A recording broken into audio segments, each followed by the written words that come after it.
Quarter ফাইনালের জমজমাট ম্যাচের আগেই ফলাফল পাস।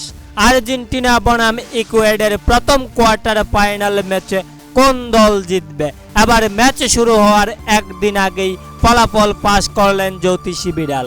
হ্যাঁ দর্শক, বিস্তারিত থাকছে পুরো ভিডিও জুড়ে। গ্রুপ পর্বের প্রতিটি ম্যাচেই দাপুটের সঙ্গে লড়ে এবার সরাসরি ইকুয়েডরের বিপক্ষে মাঠে নামবে শক্তিশালী আর্জেন্টিনা। তবে এই ম্যাচ শুরু হওয়ার আগেই এই ম্যাচকে নিয়ে চারিদিকে হচ্ছে আলোচনা সমালোচনা।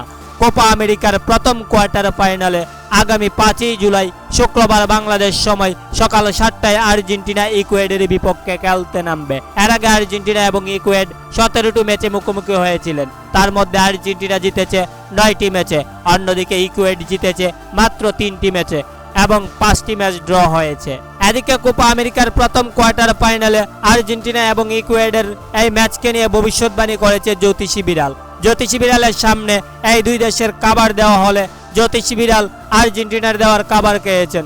আর এতেই বোঝা যাচ্ছে আর্জেন্টিনা বনাম ইকুয়েডর এই মুখোমুখিতে আর্জেন্টিনা জিততে চলেছে। তো দর্শক, এই ম্যাচকে নিয়ে আপনাদের প্রেডিকশন কি জানিয়ে দিন নিচে কমেন্ট করে। ধন্যবাদ সবাইকে।